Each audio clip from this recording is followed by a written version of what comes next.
பார்க்கக்கூடிய தியானமாக இருக்கிறது. ஓசியா எழுதின புத்தகம் 6வது அதிகாரம் 1-2 வசனத்தை வாசி. ஓசியா 6. கர்த்தரிடத்தில் திரும்புவோம். பக்கம் 1500. கர்த்தரிடத்தில் திரும்பவும் வாருங்கள். நம்மை பீறினார், அவரே நம்மை குணமாக்குவார். நம்மை அடித்தார், அவரே நம்முடைய காயங்களை கட்டுவார். 2 நாளுக்கு பின்பு அவர் நம்மை உயிர்ப்பிப்பார். 3ஆம் நாளில் நம்மை எழுப்புவார். அப்போது நாம் அவருடைய சமூகத்தில் பிழைத்திருப்போம். ஆமென். ஹல்லேலூயா. கர்த்தரிடத்தில் திரும்புவோம் பாருங்கள். அவர் நம்ம என்ன பண்ணாரு?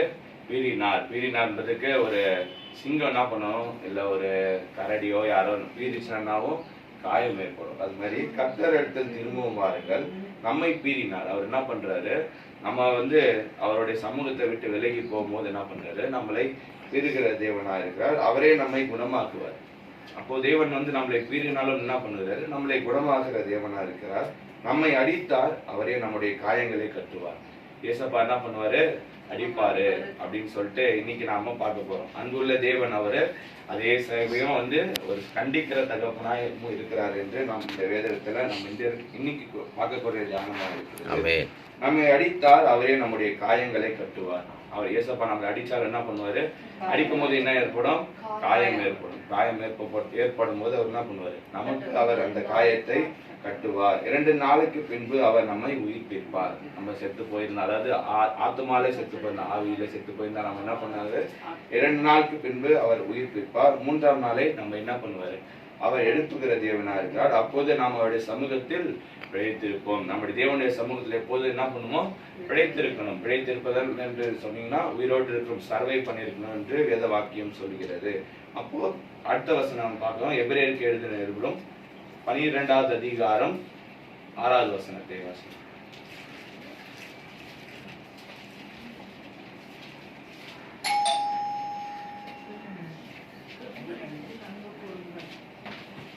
எபிரேயர் 12 பக்கத்தில் சொல்றேன். பக்கம் 309. கர்த்தர் எவனிடத்தில் அன்பு கூறுகிறாரோ அவனை அவர் சிட்சித்து தாம் சேர்த்துக் கொள்கிற எந்த மகனையும் தண்டிக்கிறார் என்று பிள்ளைகளுக்கு சொல்லுகிறது போல உங்களுக்கு சொல்லி இருக்கிற புத்திமதியை மறந்தீர்கள். 12வது வசனத்தை மட்டும் வாசிங்க. 6வது வசனத்தை மட்டும் வாசிங்க கொஞ்சம் சத்தமா. அதே 6வது வசனம் தான். கர்த்தர் எவனிடத்தில் அன்பு கூறுகிறாரோ அவனை அவர் சிட்சித்து தாம் சேர்த்துக் கொள்கிற எந்த மகனையும் தண்டிக்கிறார் என்று பிள்ளைகளுக்கு சொல்லுகிறது போல உங்களுக்கு சொல்லி இருக்கிற புத்திமதியை மறந்தீர்கள். கர்த்தர் எவனிடத்தில் அன்பு கூறுகிறாரோ, ஏசப்பா யார் இடத்துல அவர் நேசிக்கிறாரோ அவரிடத்துல அவனை அவர் சிருஷ்டித்துன்னு பாத்தீங்கன்னா இங்கிலீஷ்ல பாத்தீங்கன்னா God will punish them அப்படின்னு சொல்லிட்டு வேத வாக்கியம் சொல்கிறது. யார் இடத்துல அவர் அன்பு கூறுகிறாரோ அவனை சிருஷ்டித்து தாம் சேர்த்துக் கொள்கிற எந்த மகனையும் தண்டிக்கிறார். ஏசப்பா தன்னை மகனாக இல்ல மகளாக அவர் நினைக்கும் போது மட்டும்தான், நம்ம அவருடைய பிள்ளைகளா இருக்கும் போது மட்டும்தான் என்ன பண்ணுவாரு? தேவன் தண்டிக்கிறவரா இருக்கிறார். இப்போ நம்ம இந்த உலகத்துல இருக்கும்போது நாம ஏதாவது தப்பு செய்யும் போதோ இல்ல தவறு செய்யும் போதோ ஒரு அப்பாவோ என்ன பண்றாரு? நம்மள தண்டிக்கிறாரு, திட்டுறாரு, அடிக்கிறாங்க. சில சமயத்துல அடிக்கலாம் நீங்க பாக்கியம் பெற்றவர்கள்.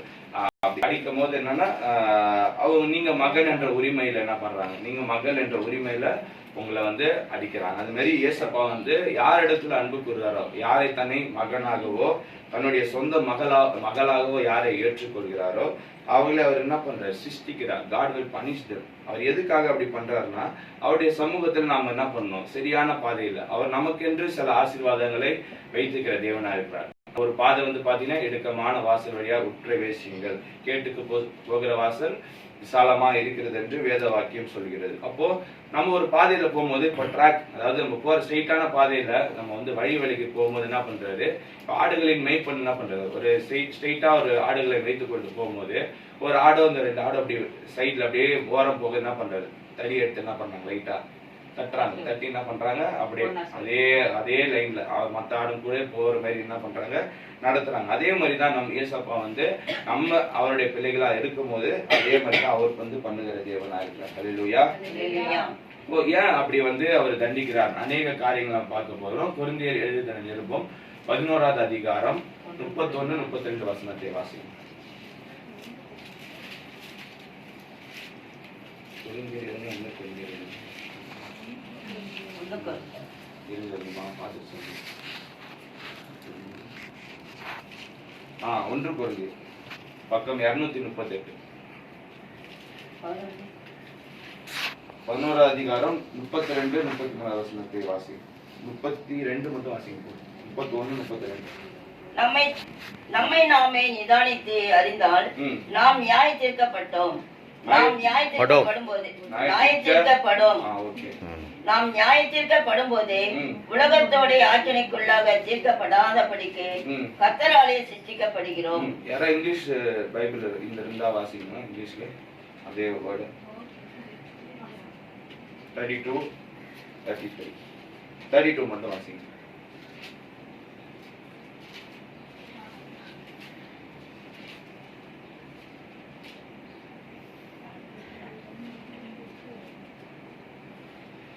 But when we are judged, we are chastened of the Lord, that we should not be condemned with the world. So God will punish them. எதுக்கு அப்படி பண்றாருன்னா, ஏசப்பா நம்ம வந்து திருவந்தில பந்தியில வந்து என்ன பண்றோம், நம்ம எடுக்கிறோம். நம்ம வந்து பரிசுத்தமாக, ஏன்னா அவர் என்ன சொல்ற, வருமளவும் நீங்கள் அதை என்ன பண்ணுங்க, நினைவு கூறுங்கள் என்று அவர் வேதத்துல சொல்லியிருக்கார். ஏன்னா அதுதான் வந்து நமக்கும் ஏசப்பா இருக்கிற ஒரு உறவா இருக்கிறது. ஆமென், அல்லேலூயா. அப்போ அது மாதிரி இருக்கும்போது ஏன் அப்படி அவர் தண்டிக்கிறார்? நம்ம உலகத்தோட நம்ம நியாய தீர்க்கப்படும் போது, அதாவது நம்ம ஜட்ஜ்மெண்ட் டே அப்போ உலகத்தோடு, அதாவது உலகம் தேவனை அறியாதவர்கள், தேவனுக்கு விரோதமாய் செயல்பட்டவர்கள், தேவனுக்கு விரோதமாக அதாவது ஏசப்பாவை தெரியாதவர்கள் என்ன பண்றாங்க, உலகத்தோடு ஆக்கினைக்குள்ளாக தீர்க்கப்படுகிறார்கள். அவர்கள் வந்து என்ன பண்றாங்க, உலகத்தோடு ஆக்கினைக்குள்ளாக அவங்க வந்து தண்டனையை அடைகிறார்கள். அப்போ நாம அப்படி அந்த திருவந்து பந்தியில நம்மை நாமே நிதானித்து அறியாமல், அதாவது நம்முடைய பாவத்தை நம்ம ஒப்பு கொடுக்காமலோ, இல்ல வந்து நாம் அந்த பந்தி என்ன என்று அவர் எப்படி அந்த பரிசுத்தமான அந்த ரத்தத்தை நாம் பானம் பண்ணும்போது நம்முடைய ஆத்மா வந்து என்னன்னா, நிறைய பேர் வந்து அதுக்கு புரியாம என்ன பண்றாங்க, எடுக்கிறதால என்ன பண்றாங்க, உங்களில் அநேகர் பலவீனரும் வியாதி உள்ளவர்களுமா இருக்கிறார்கள், அநேகர் நித்திரை அடைந்திருக்கிறார்கள். அதாவது அந்த பந்தி எடுத்து என்ன பண்றாங்க, அவங்களுக்கு சரியா அந்த ஒப்பு கொடுத்தல் இல்லாத இருக்கிறதுனால வியாதி உள்ளவர்களா இருக்கிறாங்க. அது பந்தி எடுக்கும் போது அவங்களுக்கு என்ன ஆகுது, உடம்பு சரியில்லாத போது அடுத்தது என்ன ஆகுறாங்க, பலவீனரா இருக்கிறாங்க, அதாவது வியாதி உள்ளவர்களா இருக்கிறாங்க. அப்புறம் அநேகர் நித்திரை அடைந்திருக்கிறாங்க, இறந்தும் போயிருக்காங்க என்று வேத வாக்கியம் சொல்கிறது. அப்போ நாம் உலகத்தோட ஆக்கினைக்குள்ளாக தீர்க்காதபடி, அதாவது உலகத்துல வந்து ஏசப்பா என்ன பண்றாரு, அவர் நியாயம் தீர்க்கிற நியாயாதிபதியாக நீங்கள் நியாயம் தீர்க்கிறவரை பிதாவாக தொழுது கொண்டு வருகிறீர்கள் என்று பேதுருக்கு எழுதின நிருபத்துல, பேதுரு வந்து எழுதுற நிருபத்துல அதுல போட்டிருக்கு. நீங்க வீட்டுல போய் படிங்க, வீட்டுல போய் படிப்பீங்கன்னு நம்புறேன். படிங்க அதை. அப்ப கர்த்தராலே நம்ம ஆக்கினைக்குள்ளாக தீர்க்கப்படாதபடிக்கு கர்த்தராலே சிருஷ்டிக்கப்படுகிறோம். அதாவது ஏசப்பாவால என்ன பண்றோம், நம்ம சிருஷ்டிக்கப்படுகிறோம், ஏசப்பாவால தண்டிக்கப்படுகிறோம். ஏன் தண்டிக்கப்படுகிறோம்? அவருடைய பிள்ளையா இருக்கிற நாம் வந்து வழி விலகி போகாமல் இருக்கும்படி, அவரிடத்தில் நாம் திரும்பும்படி, நாம் நித்திய ராஜ்யத்தை, அவருடைய மகத்துவமான ராஜ்யத்தை நாம் சுகந்தரித்துக் கொள்ளும்படிக்கு ஏசப்பா அப்படி செய்யறார். அவர் அடிக்கிறது, அவர் ஒரு சைடு அன்புள்ள தேவன், இன்னொரு சைடு அவர் எரிச்சல் உள்ள தேவன் என்பதே வேதத்தில் நாம் பார்க்கிறோம். ஏன்னா ஒரு தகப்பன் வந்து ஒரு பிள்ளையை வந்து அப்படியே வந்து விட்டுட்டு போற தேவன் நமக்கு கிடையாது. ஏசப்பா தம்முடைய சொந்த ரத்தத்தை வாங்கின சபையா இருக்குது. அவருடைய சொந்த ரத்தத்தினால வாங்கின இந்த சபையின் பிள்ளைகளை அவர் என்ன பண்றாரு, அவர் சில சமயத்துல சிருஷ்டிக்கிறார். அவர் அதே சிருஷ்டித்தாலும் என்ன பண்றாரு, அவருடைய அன்பினால் நம்மளை வந்து நம்முடைய காயங்களை ஆற்றுகிறார். அவருடைய அன்பினால் நம்மளை வந்து என்ன பண்றாரு, அதே காயங்களை நம்ம என்ன பண்றாரு, போக்குறாரு அப்படின்னு சொல்லிட்டு வேத வாக்கியம் சொல்லுது. சில உதாரணங்களை பார்த்தீங்கன்னா, அப்போஸ் நான் இங்க பவுல் வாழ்க்கையை நீங்க பார்க்கும்போது அவர் என்ன பண்றாரு, அவர் ஒரு பரிசேயரா இருந்து என்ன பண்றாரு, தேவனுடைய சபையில இருக்கிற அனைவரும் என்ன பண்றாரு, தண்டிக்கிறார், என்ன பண்றாரு, கொலை செய்கிறார். அப்படி வந்து பண்ணுகிற ஒரு ஆளா இருந்தவர் பவுல், அப்போஸ்தலன் ஆகிய பவுல். இப்படியே அவர் செய்து கொண்டிருந்தார். ஏசப்பா என்ன பண்ணுவாரு, ஒரே அப்படியே பார்த்துனே இருப்பார். கொஞ்ச நேரம் அப்படியே எவ்வளவு தூரம் போறாங்கன்னு சொல்லிட்டு பார்த்துனே இருப்பார். உங்களுக்கு யாராவது விரோதமா எழுப்பினாலும் என்ன பண்ணுவாரு, எவ்வளவு தூரம் உங்களுக்கு அவங்க தீங்கு செய்யறான்னு நீங்க அமைதியா இருக்கீங்களா அப்படின்னு பார்த்துட்டு அப்படியே இருப்பார். எப்போ அவருக்கு வந்து அவருக்கும் சில காலத்தை குறித்து வைத்திருப்பார். அப்போ வந்து உங்க கண்கள்ல வந்து அந்த மாதிரி அவங்க பண்ணதுக்கான நியாய தீர்ப்பு அடையும் வரைக்கும் உங்க கண்கள்ல அவர் காண செய்வார். அது வந்து வேற சப்ஜெக்ட், நம்ம சப்ஜெக்ட் உள்ள வருவோம். சப்போஸ் நான் பவுல் என்ன பண்றேன், அநேக சபையில இருக்கிறவர்கள நிறைய பேர் வந்து கொள்றாரு. ஏன்னா இயேசுவை ஏற்றுக்கொண்டவர்களுக்கு யூதர்கள் அவங்க வந்து என்ன பண்ணாங்க, தங்களுக்குள்ள என்ன பண்ணாங்க, கட்டுப்பாடு வைத்துக் கொண்டு இயேசுவை எல்லாம் யார் வந்து ஏற்றுக்கொண்டார்களோ அவர்கள் என்ன பண்ணாங்க, கொலை செய்கிறவர்களா இருந்தாங்க. இப்போ பவுல் வந்து இதுல ஒரு அநேக காரியங்கள் நிறைய பேர் என்ன பண்றாரு, இதுல முன்னிருந்து அவர் நிறைய இது செய்யறாரு. அப்போ அவர் என்ன பண்றாரு, எந்த பட்டணத்துக்கு போறாரு அவரு சொல்லுங்க, படிச்சிருக்கீங்களா பைபிள்?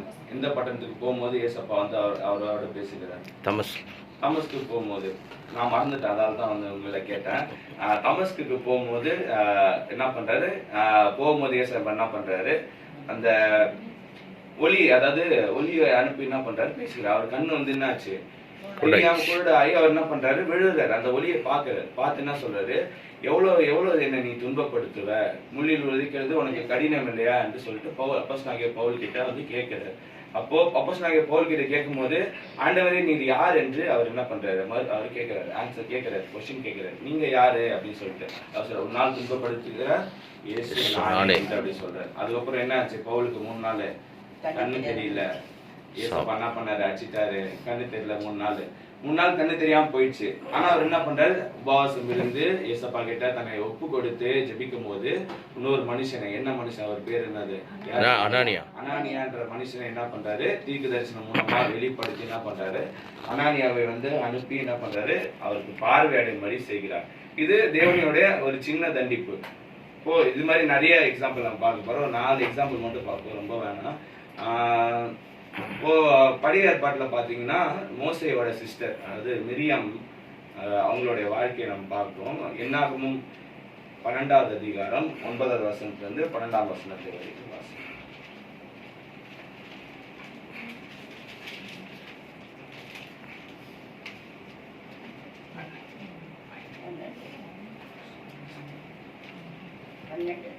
பன்னெண்டாவது அதிகாரம் 9ல இருந்து 12ஆம் வசனம் வரைக்கும். கர்த்தருடைய கோபம் அவர்கள் மேல் மூண்டது. பக்கம் 184. கர்த்தருடைய கோபம் அவர் மேல் மூண்டது, அவர் போய்விட்டார், மேகம் கூடாரத்தை விட்டு நீங்கி போயிற்று. மீரியாம் உறைந்த மலையின் வெண்மை போன்ற குஷ்டரோகியானாள். ஆரோன் மீரியாமை பார்த்தபோது அவள் குஷ்டரோகியா இருக்க கண்டாள். அப்போது ஆரோன் மோசே நோக்கி, என் ஆண்டவனே, நாங்கள் புத்தியினமாய் செய்த இந்த பாவத்தை எங்கள் மேல் சுமத்தாதிரும். தன் தாயின் கர்ப்பத்தில் பாதி மாமிசம் அழுகி செத்து விழுந்த பிள்ளையை போல அவள் ஆகாதிருப்பாளாக என்றான்.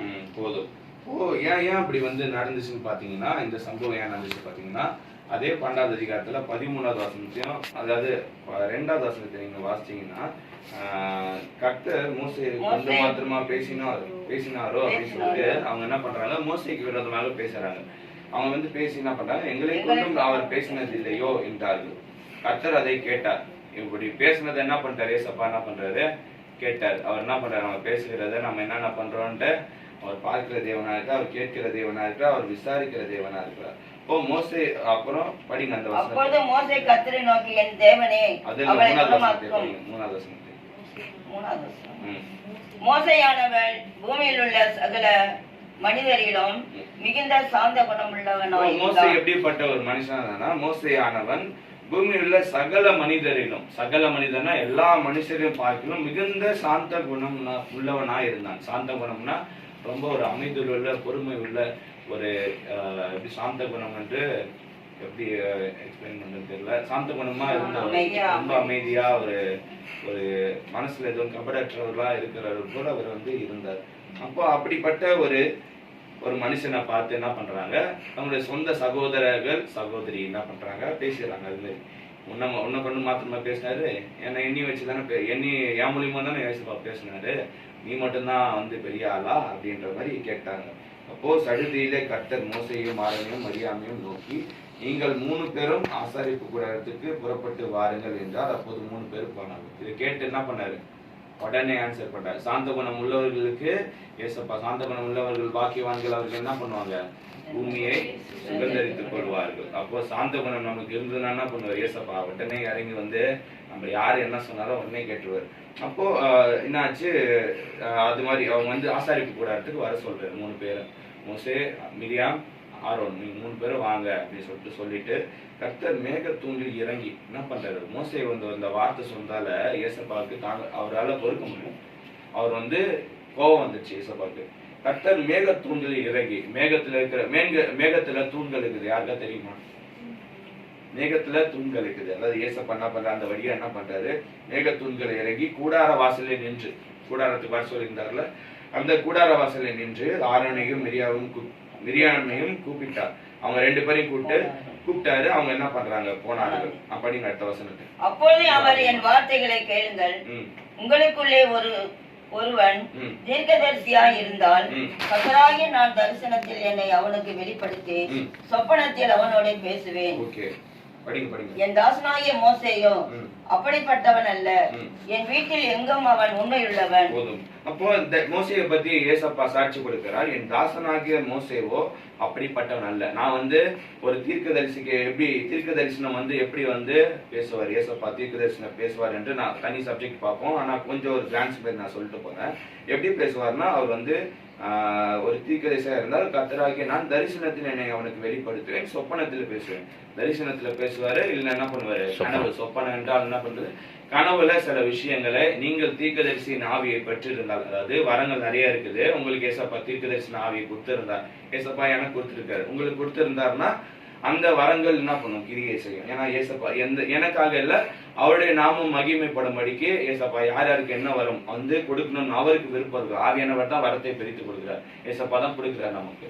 அப்போ அவருக்கு என்ன யார் யாருக்கு விருப்பம் இருக்குதோ அவர் பிரித்து கொடுக்கிறார். அப்போ என் தாசனாகிய மோசையோ அப்படிப்பட்டவன் அல்ல.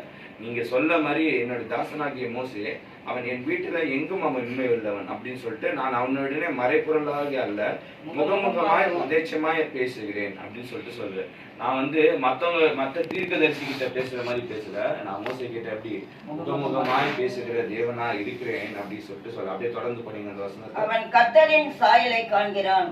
இப்படி இருக்க நீங்கள் என் தாசனாகிய மோசேக்கு விரோதமாய் பேச உங்களுக்கு பயம் இல்லாமல் போனது என்ன என்றார். இப்படிப்பட்ட ஒரு மனுஷன், இப்படிப்பட்ட எனக்கு உகந்த மனுஷனுக்கு நீங்க இப்படி பேச உங்களுக்கு பயம் இல்லாமல் போனது என்ன அப்படின்னு சொல்லிட்டு கேட்கிறாரு. உங்களுக்கு பயம் இல்லையா அப்படின்னு சொல்லிட்டு மிரியாமையும் ஆரோனையும் பார்த்து கேட்கிறாரு.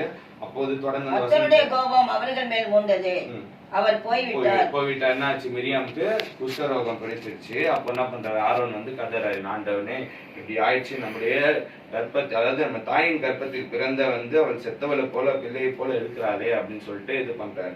அப்போ மோசே என்ன பண்றாரு, அப்போது மோசே கர்த்தரை நோக்கி என் தேவனே அவளை நானே படிக்கிறேன். அப்போது மோசே கர்த்தரை நோக்கி என் தேவனே அவளை குணமாக்கும் என்று கெஞ்சினான். என்ன பண்றாரு, ஐயோ என்னுடைய அக்காக்கு இப்படி ஆயிடுச்சு. அக்கா தானே மிரியாம தங்கச்சியா?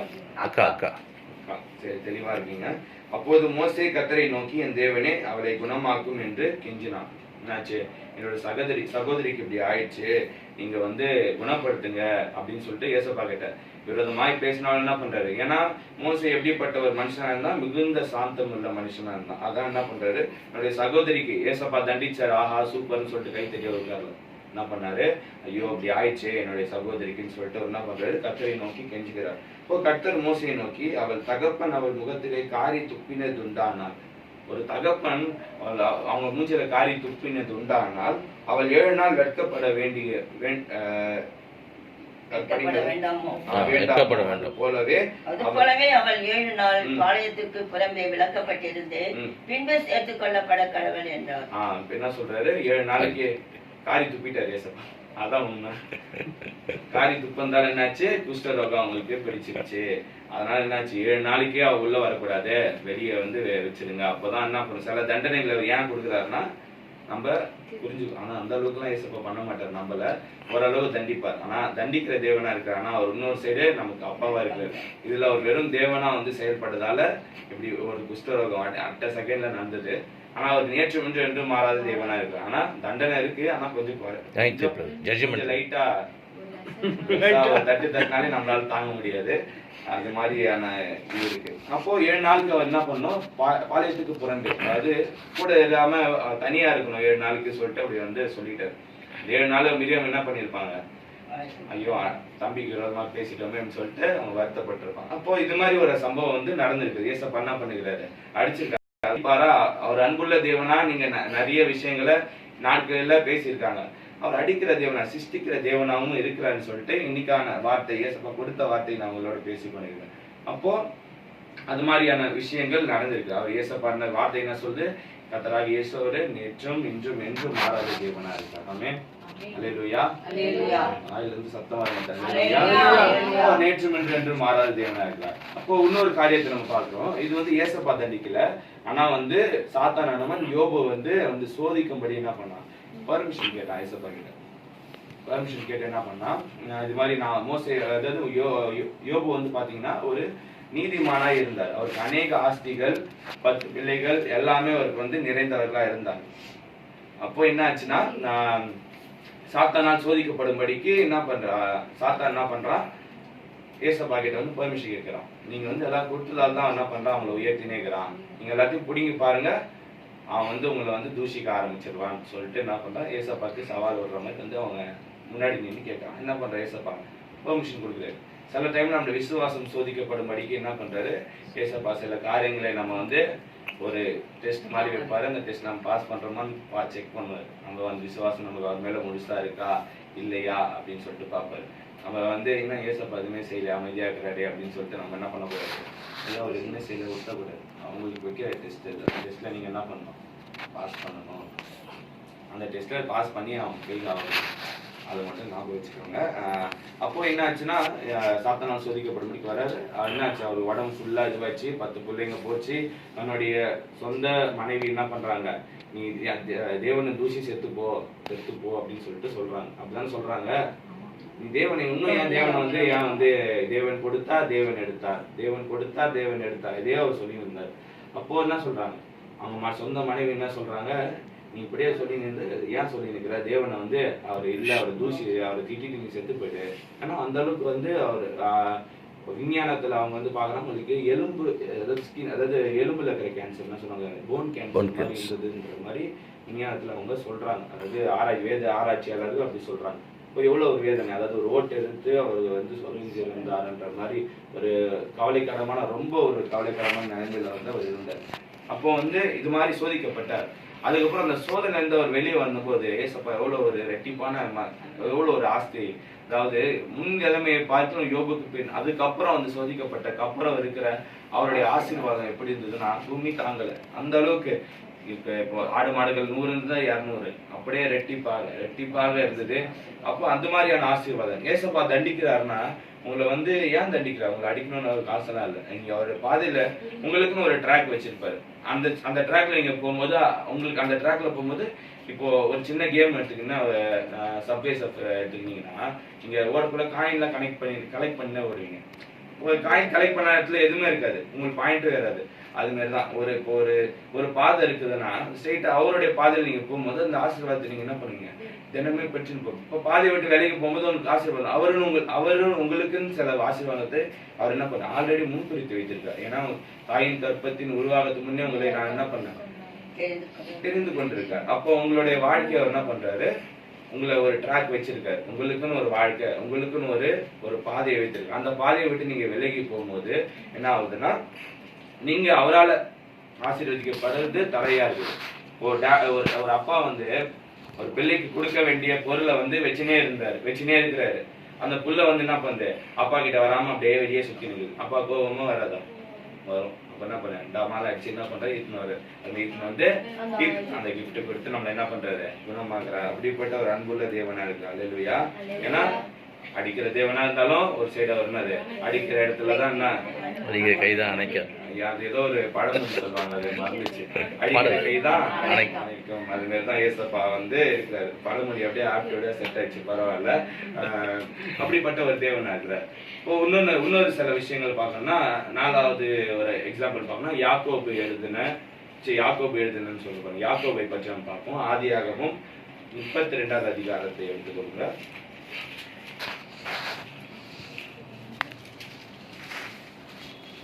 32வது அதிகாரம்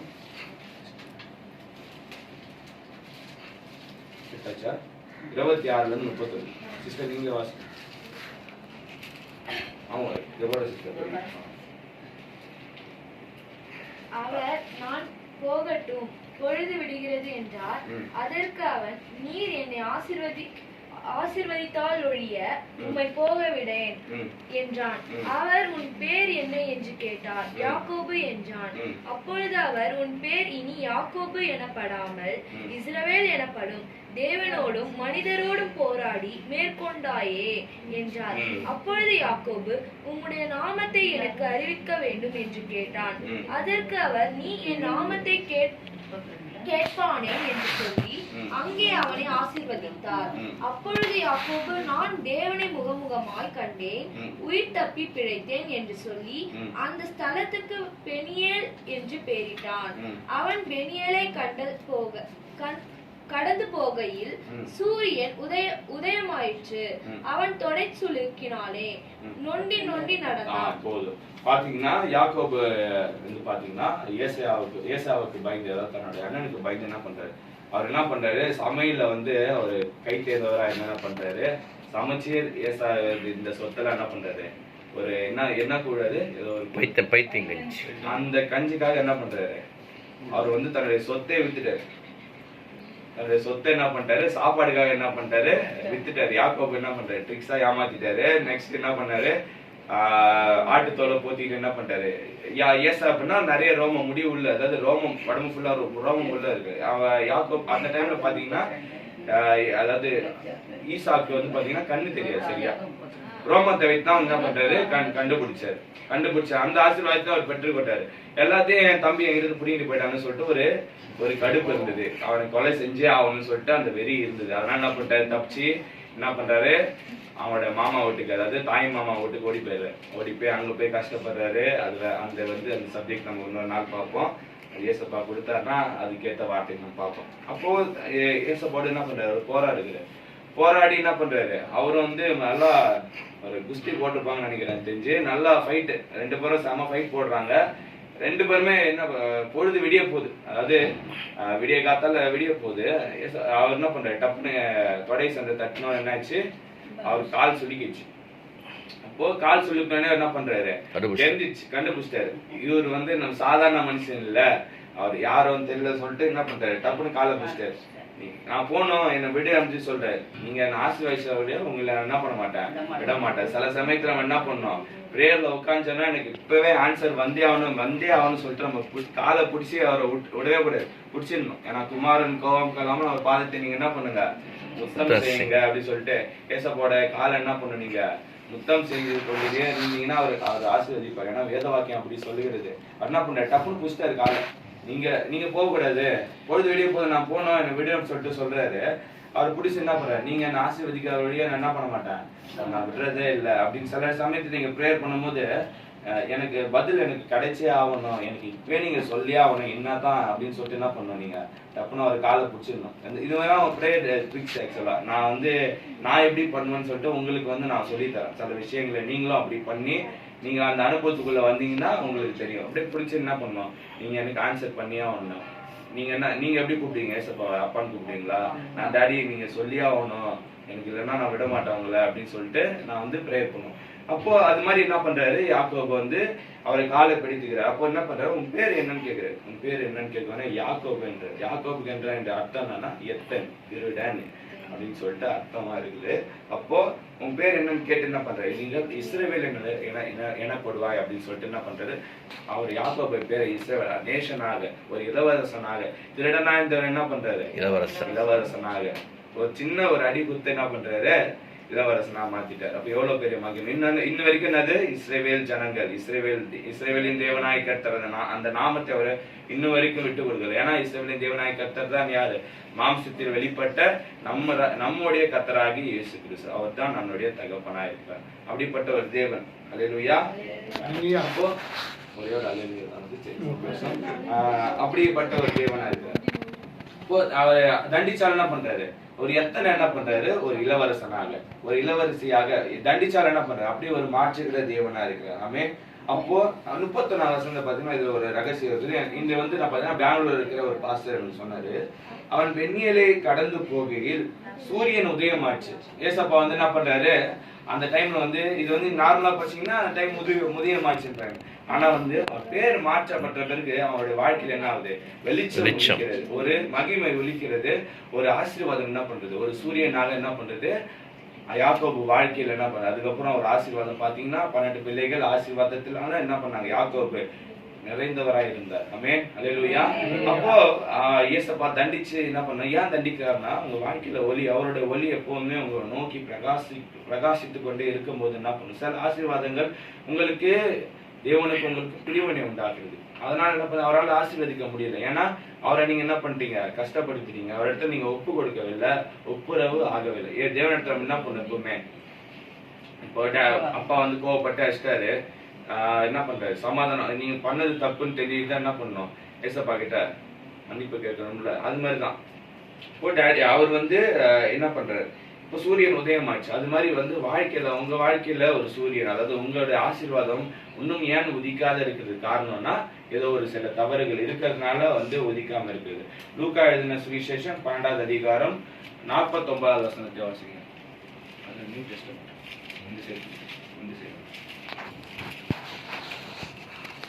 பக்கத்தையும் சொல்றது அப்படியே.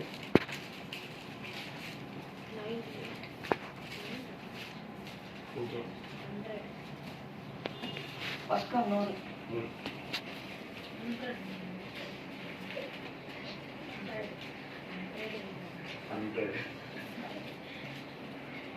படிங்க. அப்புறம் லூக்கா 12:49 வசனத்தை 102 49. பூமியின் மேல் அக்கினியை போட வந்தேன், அது இப்பொழுதே பற்றி எரிய வேண்டும் என்று விரும்புகிறேன். என்ன சொல்றாருன்னா, பூமி மேல் அக்கினியை போட வந்து அது இப்பொழுதே பற்றி எரிய விரும்புகிறேன். நமக்கு என்ன பண்ண வந்தார் ஏசப்பா, அபிஷேகத்தை தந்து தன்னுடைய வசனத்தினால நம்ம வந்து மகிமை மேல் மகிமை அடையும்படிக்கு நம்ம மறுரூபமாக்கும்படிக்கு தான் என்ன பண்ணாரு, அவர் மாம்சத்தில் வெளிப்பட்ட தேவனா இருக்கிறார். அல்லேலூயா. அப்போ அது வந்து என்ன பண்ணும், இப்பொழுதே அவர் என்ன பண்ண கொழுந்து விட்டு எரியணும் என்று அவர் விரும்புகிற தேவனா இருக்கிறார். அப்போ இது இந்த அபிஷேகம் ஏன் சில டைம் நம்மளால நிரம்ப முடியல, ஆவியில நம்ம ஏன் நிரம்ப முடியல என்ற காரணத்தை நம்ம இப்போ பார்க்க போகிறோம். இதுதான் முக்கியமான விஷயமா இருக்கு. ரொம்ப கவனமா நீங்க என்ன பண்ணுங்க, கேளுங்க. ஏசாயா எழுதின ஏசாயா புத்தகம் 59 அதிகாரத்தை எடுத்து வாசிங்க.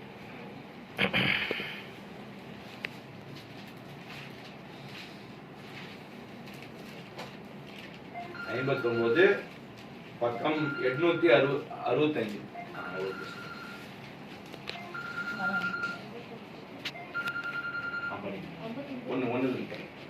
இதோ ரட்சிக்க கூடாத படிக்கு கர்த்தருடைய கை குறுகி போகவும் இல்லை, கேட்க கூடாத படிக்கு அவருடைய செவி மந்தமாகவும் இல்லை.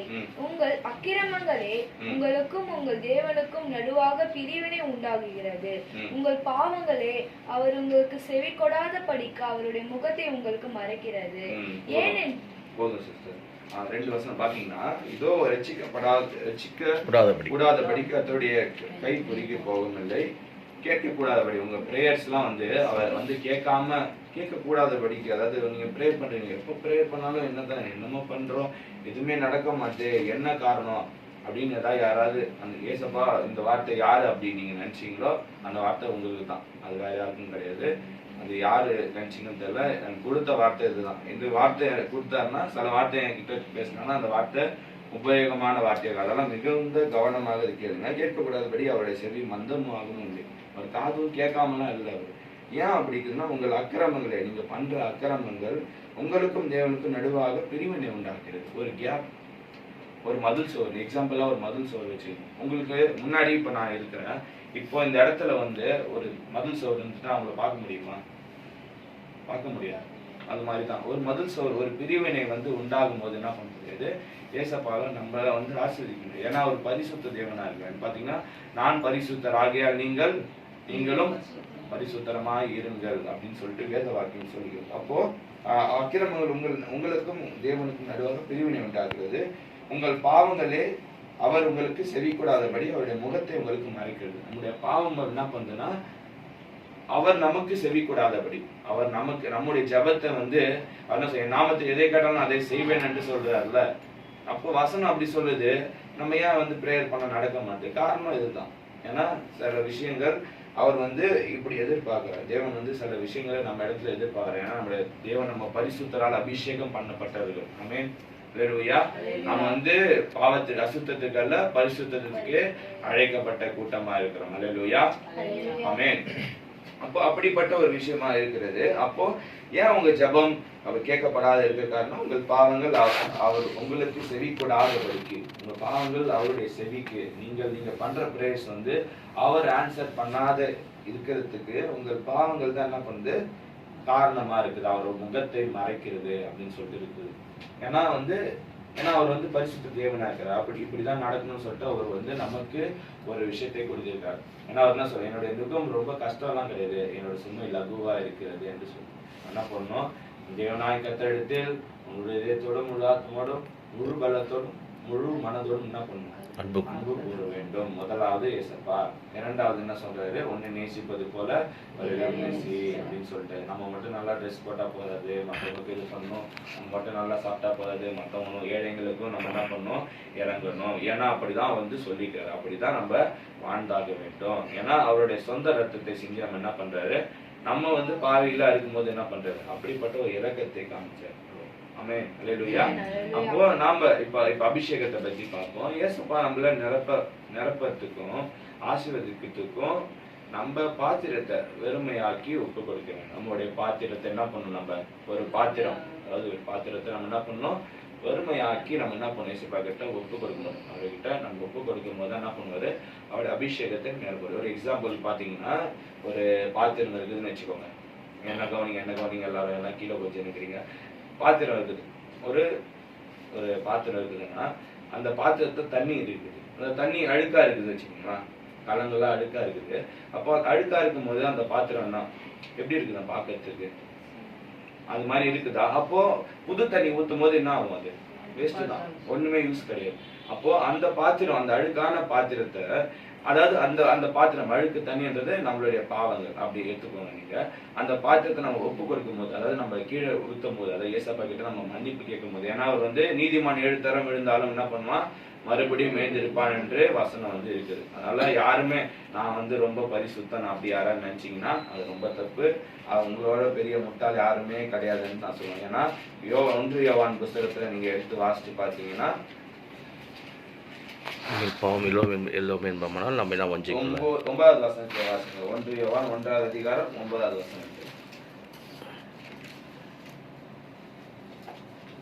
படிங்க சிஸ்டர்.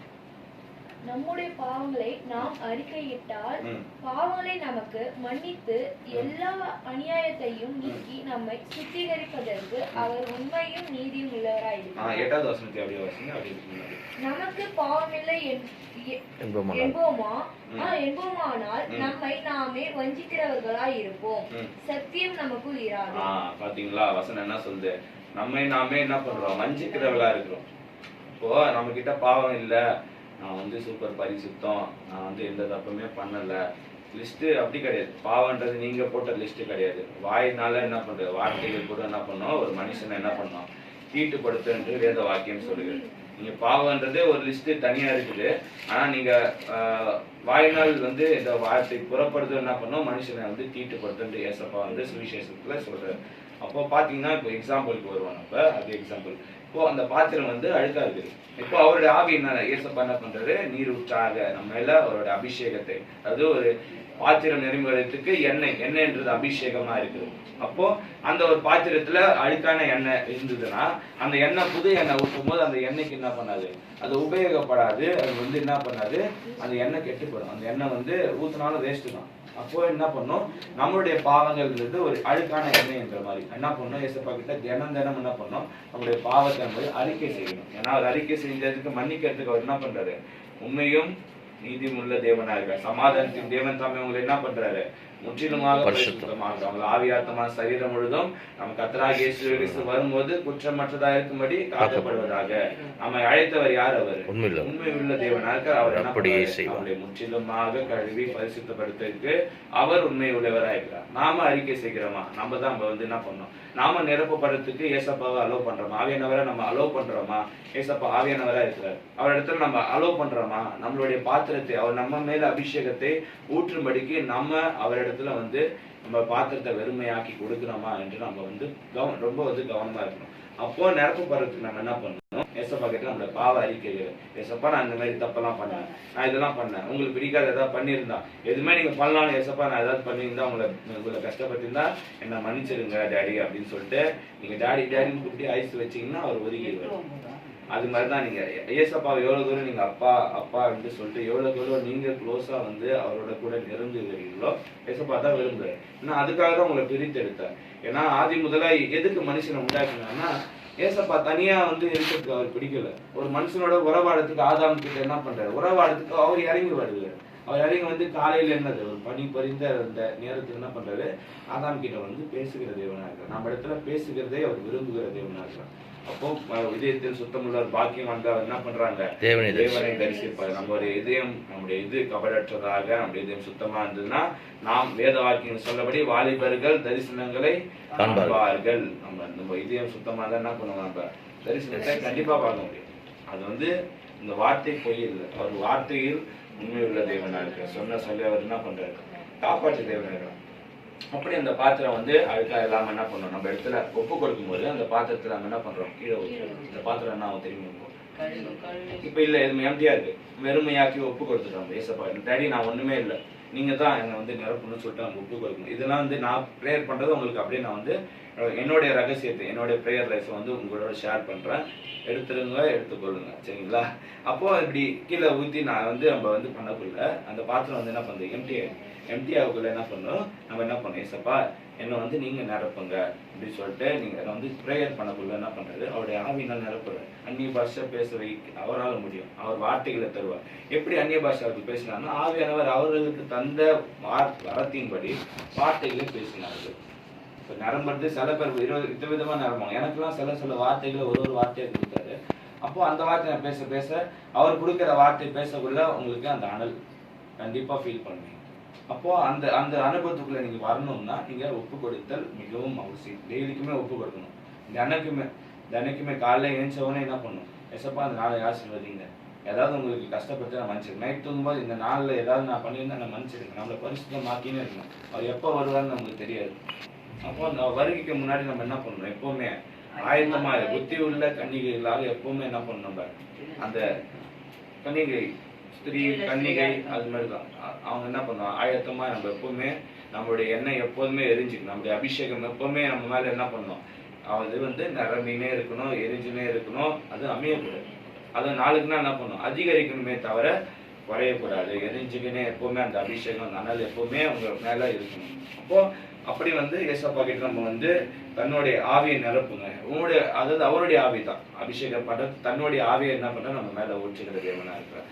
அப்போ நம்ம வந்து ஏசப்பா கிட்ட ஒப்பு கொடுத்து அந்த பாத்திரத்தை நம்ம வெறுமையாக்கி கொடுக்கும் போது அவர் எண்ணெய் என்ற அபிஷேகத்தை நம்மளுடைய பாத்திரத்தில் நிரப்புகிறார். வேதவசனம் சொல்றது பாத்திரம் என்ன பண்ணணும், நாலு நாள் நன்மையும் கிருபை என்னை தொடரும். நம்முடைய பாத்திரம் நிரம்பி வழியக்குள்ளதான் என்ன ஆகும், நன்மையும் கிருபையும் நம்மளை என்ன பண்ணும், தொடர்ந்து வரும். அல்லேலூயா. 1 தீமோத்தேயு எழுதின நிருபம் 5வது அதிகாரம் 24வது வசனத்தை வாசிங்க.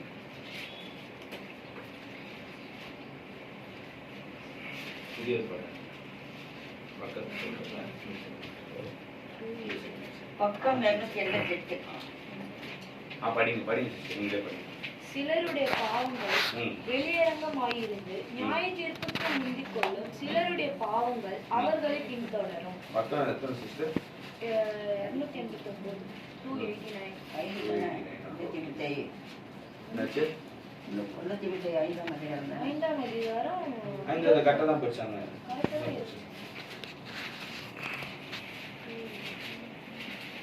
அதிகாரம் சிலருடைய பாவங்கள் வெளியரங்கமா இருக்கு. சில பாவங்கள் என்ன வந்து எப்படி சொல்றது, வெளியரங்கமா புரியுதா, பப்ளிக்கா இருக்குது. நியாயத்தீர்ப்புக்கு முந்திக் கொள்கிறது. இப்போ நியாய தீர்ப்புக்கு முந்தி தண்டனை சீக்கிரமா அடைஞ்சிடுறாங்க. இப்போ சிலருடைய பாவங்கள் அவர்களை பின்தொடரும். என்ன பண்ணும், பாவம் வந்து ஃபாலோ பண்ணும். இப்போ வந்து நம்ம ஒரு இடத்துக்கு போறோம்னா ஃப்ரீயா இருக்கணும்னா பாவங்கள் வந்து பின்தொடரணும். இப்ப நம்ம ஒப்பு கொடுக்கும் போது என்னன்னா ஏசப்பா என்ன பண்றாரு, அதை அந்த எண்ணெயை ஊத்திட்ட பிறகு என்ன பண்றாரு, அதை பிளாக் பண்ணிடுறாரு. பிளாக் பண்ணிட்ட பிறகு நமக்கு என்ன ஆகும், ஏசப்பா நம்மளோட கூட வருவார். நம்மளோட அவர் கூட வந்தாருன்னா நமக்கு என்ன ஆசீர்வாதம், நன்மை எல்லாமே கிடைக்கும். அவரை அறிகிற அறிவும் கிடைக்கும். ஏன்னா தேவனை அறிகிற அறிவு தான் வந்து இருக்கிறதுலே வெளியேறப்பட்ட ஒரு பொக்கிஷமா இருக்கு. ஏன்னா பிதாவாகிய தேவனுக்கும் கர்த்தராகிய இயேசு கிறிஸ்துவுக்குரிய ரகசியத்தை நீங்க அறிந்து கொள்கிற பூரண நிச்சயத்தோட எல்லாவித ஐஸ்வர்யத்தின் உடையவர்களா இருக்க வேண்டும் என்று விரும்புகிறேன் என்று அப்போஸ்தலனாகிய பவுல் எழுதுகிறார். அப்போ அப்படிப்பட்ட நாம் ஆராதிக்கிற தேவன் ஒருவராக இருக்கிறார். ஏன்னா இயேசுவில பார்க்க என்னை தவிர வேறு ஒரு தேவன் இல்லை, எனக்கு சமானர் இல்லை என்று சொல்லுகிற தேவன்.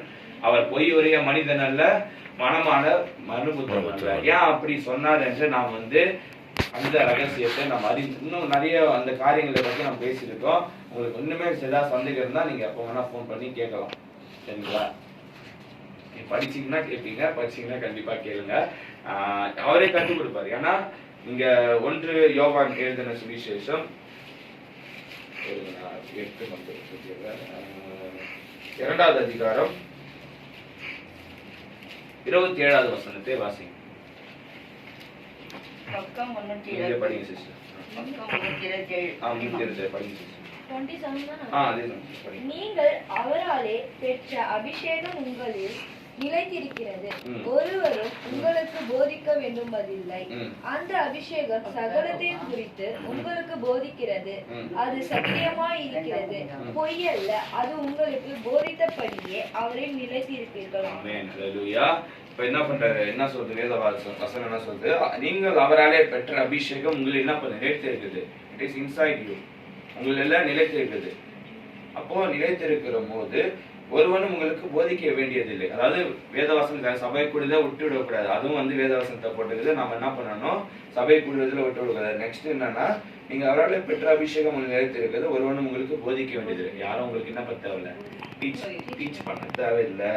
அந்த அபிஷேகம் சகலத்தையும் குறித்து உங்களுக்கு போதிக்கிறது. அந்த அபிஷேகம் தட் அனாயிண்டிங் என்ன பண்ணுது? உங்களுக்கு என்ன பண்ணுது? ப்ரீச் பண்ணுது, உங்களை வந்து நடத்துது, உங்களுக்கு போதிக்கிறது. அது சத்தியமா இருக்குது. That is true. அது பொய்யே இல்லை. தட் இஸ் நாட் அ லை. அது உண்மை. அது உங்களுக்கு போதிக்கிறது போல அவரில் நிலைத்திருப்பீர்களாக. என்ன பண்ணாங்க?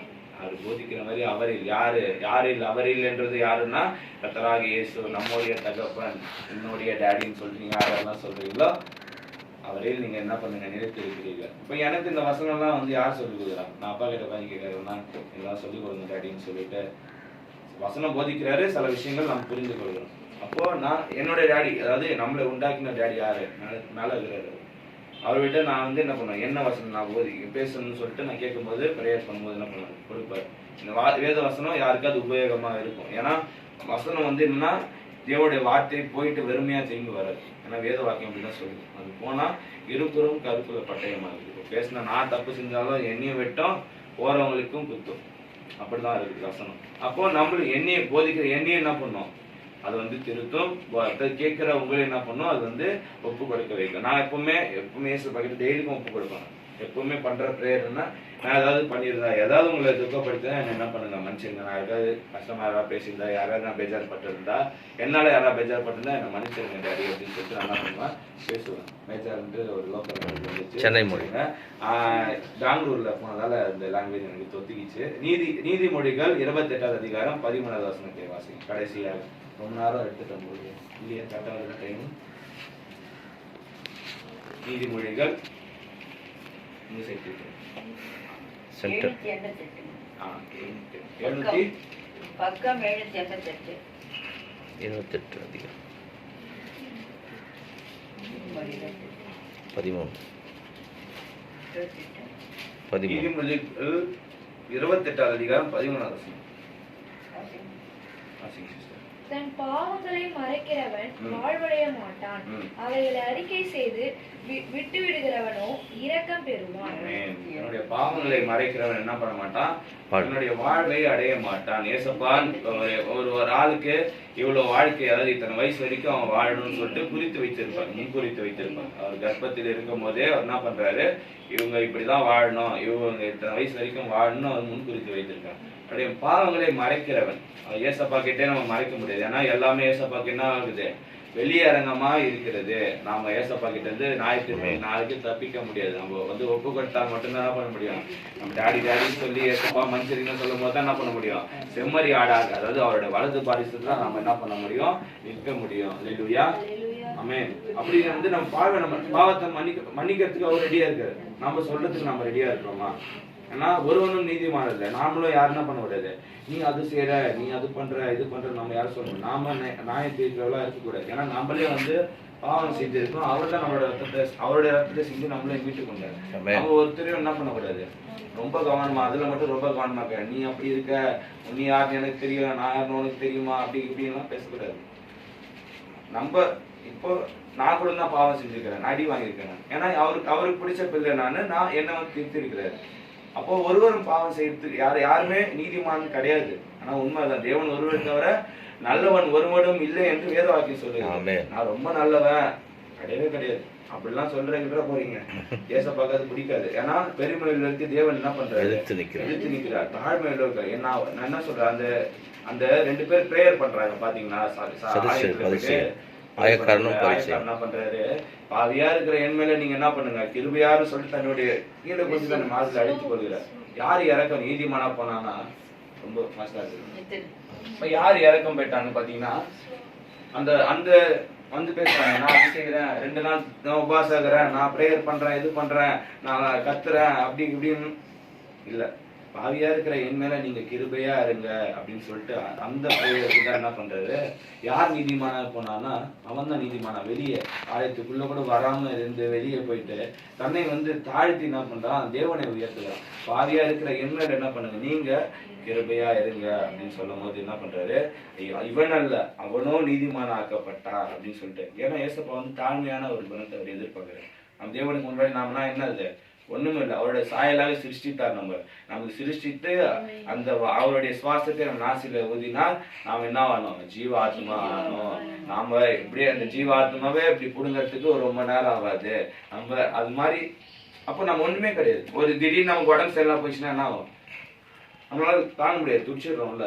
அது மாதிரி நம்ம இப்போ ரொம்ப ஸ்ட்ராங்காகிற, நான் மசில் பாடி பில்டிங்லாம் பண்ணி ரொம்ப ஸ்ட்ராங்காக வச்சுருக்கிற உடம்பு ஒரு உடம்பு சரினா போனால் சுருண்டு பட்டுறாருல. அது மாதிரி தான் என்ன ஒரு பலசாலியாக இருந்தாலும் சரி, என்ன ஒரு ஜாம்பவான் இதுவாக இருந்தாலும் சரி, ஏசப்பா ஒரு அடி அடிச்சாருன்னா போதும் சுருண்டு பத்துருவாங்க. அது மாதிரிதான். அப்ப நம்ம என்ன பண்ணோம், நம்ம பாவத்தை மறைக்கிறவன் வாழவடைய மாட்டான். நம்முடைய பாவத்தை ஏசப்பா கிட்ட மறைக்கிறது. நம்முடைய ஹார்ட் எப்பவுமே என்ன பண்ணோம், ஓப்பன் ஆட்டா. மத்தவங்க கிட்ட எல்லாருக்கிட்டையும் போய் சொல்ற போறீங்க, நான் வந்து இதெல்லாம் பண்ணிட்டேன் அப்படின்னு சொல்லிட்டு அப்படி சொல்லுவோம். ஏசப்பா கிட்ட எப்பவுமே என்ன பண்ண, ஓப்பன் ஆட்டா. அது உங்களுக்கும் சில பேரை குறிச்சு வச்சுப்பாரு, உங்களுக்கும் சில ஃப்ரெண்டை குறிச்சு வச்சுப்பாரு. அவர்கிட்ட நான் வந்து என்னோட ஃப்ரெண்டு ஒருத்தர் இருக்காரு ரஞ்சித்னு சொல்லிட்டு, இதுல பெங்களூர்ல இருக்காரு. நான் என்ன செஞ்சாலும் என்ன பண்றேன் சொல்லுவேன், அது மாதிரி பண்ணிட்டேன் ஜி. ஏன்னா வேதவசனம் சொல்றது, ஒரு பாவம் அது என்ன பண்ணுங்க, அறிக்கை செய்யுங்க. நீதிமான் செய்யற ஊக்கமான ஜெபம் என்ன பண்ணும், கேட்க. நீங்க வந்து இயேசுவை ரொம்ப பேஜார்படுத்தி அதை கஷ்டப்படுத்திட்டீங்க. அப்போ வந்து அவர் வந்து மன்னிக்க, நீங்க பிரேயர் பண்ணது பத்தல, நீங்க வந்து ஒப்பு கொடுத்தது பத்தல. இன்னொருத்தவங்க ஜெபம் வந்து அவசியமா இருக்குது. அப்போ அவசியமா இருக்கும்போது என்ன ஆகுது, நீங்க அறிக்கை, அதாவது ஒருத்தவங்க, அதாவது உங்களுக்குன்னு காமிப்பாரு, ஆனா எல்லாருக்கிட்டையும் நீங்க சொல்றாதீங்க. ஆனா அவர்கிட்ட எல்லாத்தையுமே ஒரு விஷயத்த கூட மறைக்காம, எதுவா இருந்தாலும் சரி, நீங்க எவ்வளவு பெரிய எது பண்ணியிருந்தாலும் சரி, ஏசப்பா கிட்ட ஓப்பனா நீங்க சொல்லி என்ன மனுஷரிங்க நான் மாத்துக்க சொன்னா மாத்துறதுக்கு அவர் ரெடியா இருக்கிறார். நாம ரெடியா இருக்குமா, நம்முடைய பாத்திரத்தை வறுமையாக்கி ஒப்பு கொடுத்துக்கு நாம ரெடியா இருக்கணுமா, அதுதான் அவர் எதிர்பார்க்கிறாரு. அப்படிதான் எதிர்பார்க்கிறாரு. ஏன்னா நீங்க ஊதாரி மைந்தன் கதையை நீங்க பாத்தீங்கன்னா கூட, தகப்பன் என்ன பண்றாரு, அந்த பையன் ஓடி போயிட்டான்னு சொல்லிட்டு அவரு வந்து அமைதியா இல்லை. என்ன பண்றாரு, அவன் வருவான், எப்போ வருவான், என்னைக்கு வருவானா, நாளைக்கு வருவானா அப்படின்னு சொல்லிட்டு என்ன பண்ற, வெயிட் பண்ணினே இருக்கிறாரு.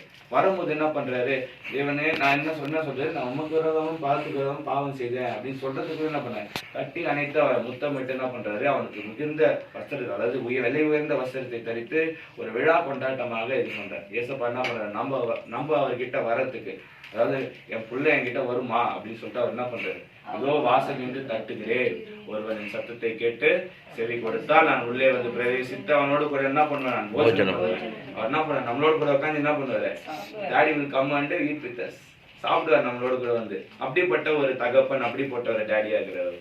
அப்போ அந்த அன்பை நம்ம புரிஞ்சு கொள்வது. ஏன் பாவத்தை அவர் வெறுக்கிறாருன்னா, பாவம் நமக்கும் தேவனுக்கும் ஒரு பிரிவினை உண்டாக்குறது. ஏன்னா அவர் பரிசுத்தராகிறார், அதான் காரணம். மற்றபடி வேற எந்த காரணமும் இல்லை. பெரிய காரணம்னா பெரிய காரணம்னா இல்லை, இதுதான் காரணமே. ஏன்னா அவர் ரொம்ப பரிசுத்தமான தேவன். அவர் ஒரு மிகுந்த சாந்தம், நான் மிகுந்த சாந்தம் மனத்தாழ்மை உள்ளவர். எதுவாக இருந்தாலும் என்கிட்ட கேளுங்க, நான் கற்றுக் கொடுக்குறேன். இந்த இதெல்லாம் வசனம்லாம் யார் எனக்கு கற்றுக் கொடுக்குறாருன்னா அவர் தான் கற்றுக் வசனம்லாம் கொடுத்துருவாரு. நான் வந்து கேட்பேன், இந்த வசனம்லாம் எங்கே இருக்குதுன்னு சொல்லிட்டு நான் தேடுவேன். சிலது தேடுவேன், சிலது டேடிகிட்ட கேட்பேன். சிலது வந்து எந்த வசனம் எங்கே இருக்குன்னு தெரியாது, ஆனால் கொடுத்துருவாரு வசனம். அது மாதிரியான அனுபவத்துக்குள்ள நீங்கள் ஒருத்தர் வரணும். நான் விரும்புகிறேன். ஆவியில நீங்கள் அனல் பெறணும், அந்நிய பாஷையை பேசணும், தீர்க்க தரிசனம் நீங்கள் எல்லாரும் வரைக்கணும். ஏன்னா நீங்கள் கர்த்தராகிய இயேசு கிறிஸ்து நாமத்துக்கு ஞானஸ்நானம் எடுத்திருக்கீங்க. பரிசுத்தாவின் வரத்தை பெறுவீர்கள் என்று 2ஆம் அதிகாரம் 38வது வசனம் அப்போஸ்தலர்ல சொல்லியிருக்குது. அப்போ அந்த வார்த்தை உண்மை உள்ளது, அந்த வார்த்தை பொய் சொல்லாது, அவர் பொய் சொல்ல மாட்டார். அந்த நாமத்தில் எடுத்தவர்களுக்கு உண்மையான அபிஷேகம் கிடைக்கும். அப்போ இன்றைக்கு நாம ஒப்புக்கொடுக்கா இருக்கிறோமா? நம்மை நாமே நிதானித்து நின்று நாம ஏசப்பா கிட்ட, ஏசப்பா நான் அதெல்லாம் பண்ணிட்டேன். அவர் வந்து ஒருத்தரை கழிந்து கொள்ள மாட்டார். யாருமே நல்லவங்க கிடையாது உலகத்துல, எல்லாருமே தப்பு செய்யறவங்க தான். சில பேர் வார்த்தைக்குனால தப்பு செய்வாங்க, சில பேர் எல்லாமே தப்புன்றது ஒரு நீங்க லிஸ்ட் போட்டு வச்சிருக்கீங்க, அதுவும் தாண்டி இருக்குது. அப்போ அதை எடுத்து நம்ம வந்து சொல்லணும், ஏசப்பா நான் வந்து பண்ணிட்டேன், நான் தெரியாது தெரிஞ்சு பண்ணா தெரியாம பண்ணணும் சொல்லிடுங்க. அவர்கிட்ட ஓப்பனா நம்ம சொல்லக்குள்ள என்ன பண்றாரு, கண்டினியூ பண்ண. அப்போ சொல்லக்குள்ள என்னன்னா அவர் வந்து மன்னிக்கிறதுக்கு ரெடியா இருக்கிறார். நம்ம அவரை அபிஷேகத்தை, தன்னுடைய முழு அபிஷேகத்தினால நிரப்பத்துக்கு அவர் நினைக்கிறேன். அவருடைய அபிஷேகத்தை நீங்க வந்து உணர ஆரம்பிச்சிட்டீங்கன்னா நீங்க அந்த அது வந்து எப்படி சொல்றது, அதுமே சொல்லக்கூடாது, அது ஒரு போதை, அது மாதிரி வச்சுக்கோங்க. அவரோட அபிஷேகத்தை நீங்க உணர ஆரம்பிச்சிட்டீங்கன்னா அது வந்து அவ்வளோ ஒரு செம ஹாப்பியா இருக்கும். நமக்கே தெரியாம ஒரு சந்தோஷம் நம்மளே வந்து எப்பவுமே நம்மளோட கூட எப்பவுமே ஹாப்பியாவே கலன்னு வச்சிருக்கோம். நம்மளுக்கு துக்கம் வருது, துக்கம் நாள் அப்படின்றதுக்குள்ள போயிடும். அது மாதிரியான ஒரு விஷயம் சொல்லி மன்னிச்சிருங்க. அது போதன்ற வார்த்தை யூஸ் பண்ணக்கூடாது, அதெல்லாம் மன்னிப்பு கேட்ட அவர்கிட்ட. அது வந்து ஒரு மகிமையான விஷயம். தேவன் நமக்கென்று கொடுக்கிற ஒரு விஷயம், ஒரு சந்தோஷம், நமக்கென்று ஒரு விஷயத்தை அவர் ஏற்படுத்தி வச்சிருக்காரு. இப்போ உலகத்துல இருக்கிற கோயிலாம் பார்த்தீங்கன்னா பாலை ஊற்றி எல்லாத்தையும் அபிஷேகம் பண்ணி இது பண்றாங்க. ஆனால் நம்மளுடைய தேவன் என்ன பண்றாரு, தன்னோட ஆவியை நம்ம மேல ஊத்துறாரு. அப்போ எப்படிப்பட்ட ஒரு அபிஷேகம், இப்போ டேடி நம்ம மேல எவ்வளவு ஒரு அன்பு வச்சிருக்கிறவரா இருக்கிறாரு. இந்த நாட்டில் உணர்ந்து நீங்க வந்து ஒப்பு கொடுக்கும் போது ஏசப்பா இருக்கிறாரு. முக்கியமான விஷயம்னா ராஜா தண்டித்தாலும், அவர் ராஜாவா இருக்கிறார். ராஜா வந்து தண்டித்தாலும் ராஜாவோட பிள்ளை யாரு, இளவரசன். ராஜாவோட பிள்ளை இளவரசி தான், அது மாறவே மாறாது எப்பவுமே. அது மட்டும் இன்னும் ஏசப்பா தண்டிச்சிட்டாரே அப்ப நான் பிள்ளை இல்லையா அப்படின்றது நினைக்கிறேன். நீங்க தண்டித்த யார் இடத்துல அவர் அன்பு கூறார்களோ அவரிடத்துல தான் என்ன பண்றாரு, அவரு தண்டிக்கிறாரு. தண்டிச்சு என்ன பண்றாரு, சீர்படுத்துறாரு. உங்களை ஆசீர்வதிக்கிறதுக்கு அவர் வந்து ரெடியா இருக்காரு அப்படின்னு சொல்லிட்டு நீங்க இந்த டைம்ல இந்த வசனத்தை நீங்க இப்போ பேசின வசனம் வந்து வெறுமையா இருக்காதபடி ஆவியானவர் தான் பேசினார். ஏசப்பா கூட நின்று பேசின வசனம் உங்களுக்கு உபயோகமா கண்டிப்பா நீங்க நாளை ஒப்பு கொடுக்கும்போது இந்த நேரத்துல அவர் நிரப்புகிற தேவனாக. அல்லேலூயா. அதை எழுந்து நின்று கண்களை மூடி அவங்க வந்து அவங்க பாட்டை பாடுவோம். கண்டினியூ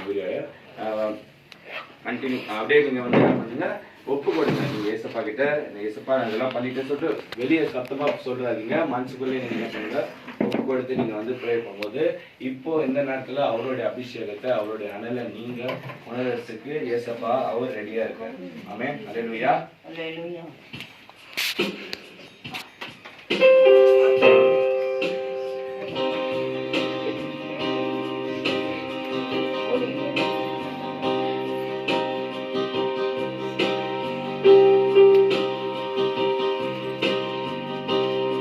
உயிரான இயேசு பாட்டு பாடுவோம்.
குறித்த தேவனே ஒரே மேமாரே தாரமா லபாஷா பலபலபா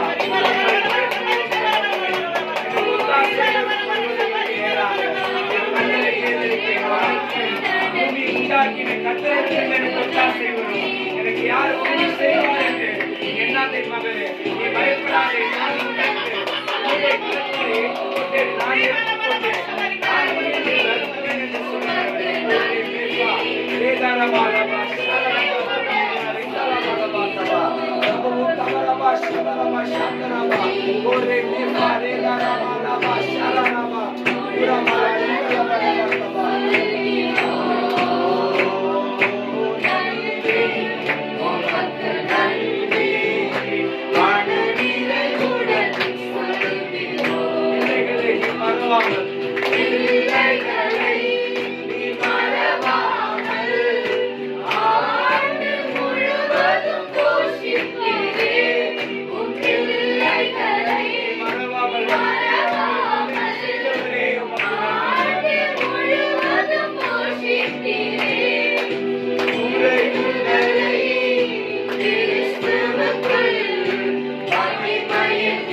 அந்த பொறுப்பை நான் வைத்துக் கொண்டு நீ பயப்படாது ராஜாவை போல ராஜாவை போல நடத்துவேன் என்று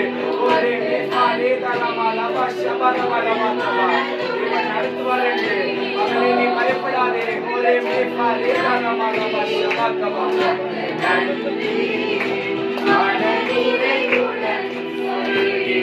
கண்கள் அல்ல உன் சொந்த கண்களை பார்க்கும்படி செய்கிற தேவன் ஒரே பயப்படாதே நான் தேவன் செய்து உனக்கு சகாயம் பண்ணுவேன் நீ வளர்த்தனால தாங்குவேன் உனக்கு நன்மை உண்டாகுவானே மகளே நீ பயப்படாதே அவையானவரே வல்லமே கொண்டாடி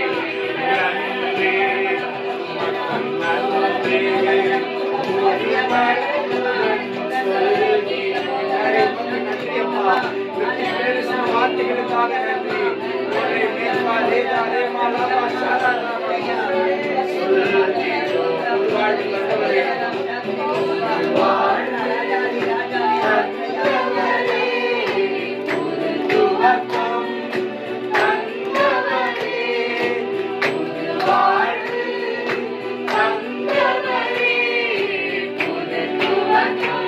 தேவனாகிய கர்த்தராகிய அதிசயங்களை செய்ய பண்ணுவேன் நான் செய்வேன் என்று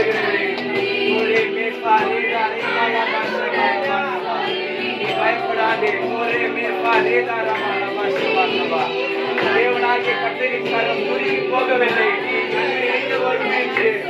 நான் செய்வேன் உலகத்தை படைத்த தேவன் நான் நன்மைகளை அனுப்புவேன் என்று சொல்கிறவன்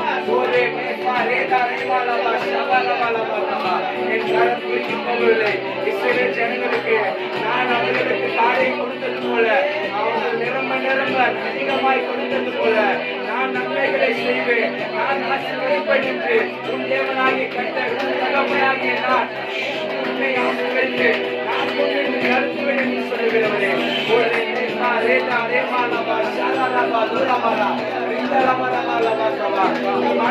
போக வேண்டாம் நான் சொல்லுகிறேன் தேவன் கண்ணீரை காண்கின்ற தேவன் நான் என்று சொல்லுகிறவரே ஆவியானவரே உம்முடைய வார்த்தைகளை நீங்க நிறைவேற்றுகிறார்கள்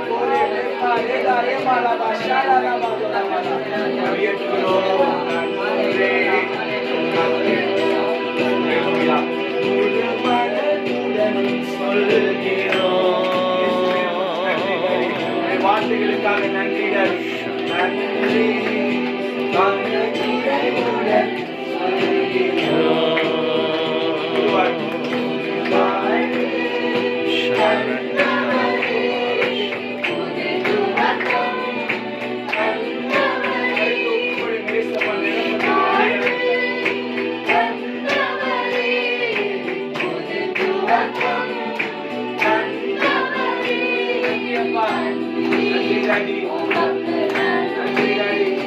முழு மனதுடன் சொல்கிறோம்.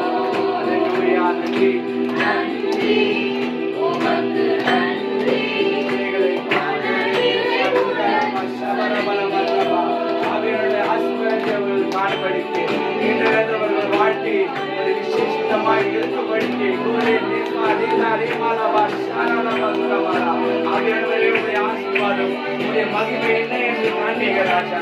அப்பா உடைய ஆசீர்வாதம் என்ன என்பதை காண்பீங்க. உடைய அன்பு என்னவென்று காண்பீங்க. யார் என்னை ஒதுக்கினாலும் என் தேவனாகிய கர்த்தர் நீர் அவர்களோடு கூட இருக்கிறது என்று அப்பா நீங்க உணர்த்துங்க. ஒருவர் தகப்பனே உடைய காலம் ஒருவராக அவர்களே ஒருவராக நடி ஒரு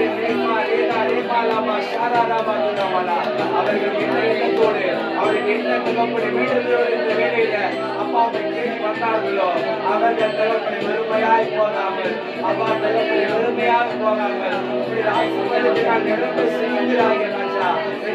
நன்மையை உடைய அபிஷேகத்தை உடைய வல்லமையை அபிஷேக தரிசனத்தை அப்பாவிடம் பெற்றுக்கொண்டு அப்பா போகும்படி உம்முடைய சபை தகப்பனே உம்முடைய ரத்தத்தினால வாங்கிக் கொண்ட சபை உம்முடைய பிள்ளைகள் தகப்பனே நாங்கள் டாடி அப்பா கேட்கிறோம் அடுத்து உங்களாகி ஜோதிகளின் விழாவிற்கு இங்குகள் நன்மைகள் வறுமைகள் அப்பா தீர்க்கதரிசி மூலமாக வெளிப்படுத்துகிற தேவனே ஓரே மேபா ரேதா ஏமானவா ஷாபாரமாய் தல்லவா யாருமே வெறுத்தாலும் நாங்கள் ஒருபோது வெறுக்க மாட்டேன் என்ற தேவனே ஓரே மேபா ரேதா ஏமானவா ஷாபாரமாய் தல்லவா உன்னை தகப்பனே எம்மை சோதரிக்கிறேன். ஹல்லேலூயா ஹல்லேலூயா. ஓரே மேபா ரேதா ராமானவா ஷாபாரமாய் யாரெல்லாம் நித்தியவதமாக அவர்கள் முன்னிலையில உன்னை நான் உயர்த்தி வைப்பேன் என்று சொல்கிற தேவனே ஓரே மேபா ரேதா ஏமானவா ஷாபாரமாய் தல்லவா அவர்களுடைய அபிஷேகம் இறங்கட்டும். உடைய அன்புடைய பற்றி என்கிற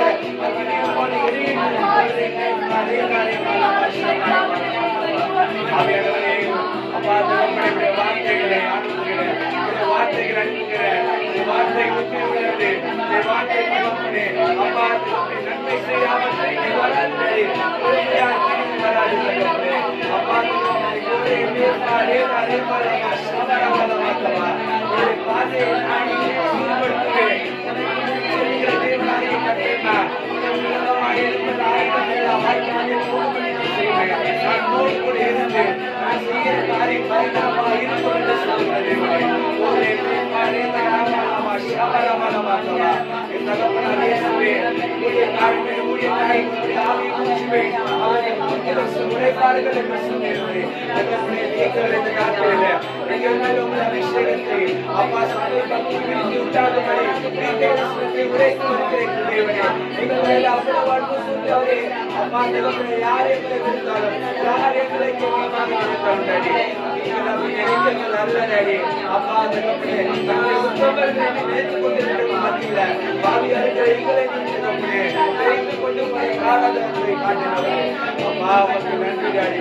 ஓரே மேபா ரேதா ஏமானவா ஷாபாரமாய் தல்லவா பிதாவாகிய இயேசுவே அப்பா பரிசுத்த ஆவியானவரே தகப்பனே நீங்கள் அவர்கள் மத்தியில உள்ளத்தை தொட்டுக் கொண்டிருக்கிறபடியால இந்த வார்த்தை தகப்பனே வறுமையாய் வராது ராஜா. இந்த வார்த்தை தகப்பனே உண்மை உள்ளது. அவர்கள் பொய்யல்லடி அப்பாவை ஸ்தோத்திரிக்கிற தகப்பனே அப்பா தகப்பனே இந்த வார்த்தை தகப்பனே யாருக்கு அந்த வார்த்தை கொடுக்கிறோம் டாடி யாருக்கு அந்த தகப்பனே அந்த தீர்க்கதரிசன வார்த்தைகளை கொடுக்கிறோம் டாடி அவர்கள் தகப்பனே விசேஷித்த நம்முடைய ஆத்மா வாழ்வது போல அவர்கள் எல்லாவற்றிலும் வாழ்ந்து சுகமாக இருக்கும் அடிக்கிறாடி அவர்கள் கிருபை செய்கிறார்கள் டாடி. ஸ்தோத்திரிக்கிற அந்த நாமத்தை மகிமைப்படுத்துகிறேன் சபா. எல்லா இடத்துக்கும் மகிமைக்கு பாத்திரராக இருக்கிற நீதியும் நியாயமும் உள்ள நீதிய பிதாவாக இருக்கிற ஆவியானவருமாய் தேவனாகிய இயேசுவே என் தகப்பனை அழைத்து தகப்பனே வார்த்தை நிறைவேற்றும்படிக்கு சொன்னை சொல்லை காப்பாற்றுகிற தேவன் டாடி ஜெபிக்கிறோம். நாமத்தை மகிமைப்படுத்தும் டாடி. எங்களோடு கூட உங்களுடைய கரம் அப்பா நடத்துவதாக ஒரு மகிமையின் கரம் அப்பா மீட்பனாக நடத்துங்க. ஒரு தலைவராக எங்களுக்கு முன்னதாக இருந்து சென்று எங்களுடைய காதுகளை சமர்ப்படுத்த டாடி. இருக்கிற வாழ்க்கை குறித்து கவலைப்படாத மகளே நான் உன்னோடு கூட இருக்கிறேன். உனக்கு ஏற்றதை தருவேன் என்று சொல்லுகிறவரை கோரை மேபா ரேதா ஏமானவா ஷாபாரமாய் தல்லவா அப்பாவை உயர்த்துகிற தகப்பனே அம்மாவுடைய தீர்க்கதரிசன வார்த்தைகளுக்காக நன்றி டாடி. துதிக்கிறோம் ஆவியானவரே நீ சொன்னதை நிறைவேற்றும் அளவும் இந்த வார்த்தையை வெறுமையாக திரும்பாது டாடி. அப்பாவை சொல்லிக்கிறோம் எல்லா இடத்துக்கும் மகிமைக்கு பாத்திராயிருக்கிற நித்திய ஞானமுள்ள ஏக சக்கராதிபதியாக சர்வத்திற்கும் மேலான தேவனா இருக்கிற எங்களுக்கு ஸ்தோத்திரிக்கப்படத்தக்க தேவனா இருக்கிற கர்த்தராகிய இயேசு கிறிஸ்துவின் நாமத்தில் ஜெபிக்கிறேன் டாடி. ஆமென் ஆமென். இந்த தீர்க்கதரிசன வார்த்தைகள் இயேசப்பா நம்மளோட பேசின வார்த்தைகளுக்காக நன்றி சொல்லி ஜெபம் பண்ணுவோம். துதிக்கிறோம் தேவா இந்த வருஷம் முதல் போன வருஷம் வரைக்கும் எங்களை காத்து வந்ததுக்காக உமக்கு நன்றி அப்பா. அப்பா எங்களுக்கு எந்த கஷ்டம் கொடுத்தாலும் எங்களை கைவிடாத தேவன் நீர் மாற்றும் அப்பா. ஆண்டவரே ஏசப்பா, எங்களை மற்றவர்கள் துன்படுத்தினாலும் அப்பா நீரே மெய்யான தேவனாய் இருந்து தகப்பனாவும் தாயாவும் இருந்து எங்களை தேற்றி வந்த தேவனே உமக்கு கோடான கோடி ஸ்தோத்திரம். ஆண்டவரே ஏசப்பா, இந்த தீர்க்க தரிசனத்தை நாங்கள் பெற்றுக் கொண்டதுக்காக உமக்கு நன்றி ராஜாவே. அப்பா உமக்கு கோடான கோடி ஸ்தோத்திரம் அப்பா. மனுஷனோ முகத்தை பார்த்துதான் அப்பா பேசுறார்கள். அப்பா நீர் மாற்றமே உள்ளதை மாற்றம் பேசி எங்கள் கை கோர்த்து நடத்தும் தேவன் அப்பா. உங்களுடைய ஆவி எங்களுடன் எப்பொழுதும் நடக்கும் உதவி செய்யுங்கள் ராஜாவே. ஒவ்வொரு திக்கற்ற பிள்ளைகளுக்கும் உதவியா இருங்கள் அப்பா. அப்பா ஆண்டவரே, மனம் திரும்பாதவர்கள் மனம் திரும்ப நீர் உதவி செய்யுங்கள் அப்பா. ஒருவரையும் ஆசீர்வாதம் பண்ணுங்கள் அப்பா. போய் பற்றி அறிந்து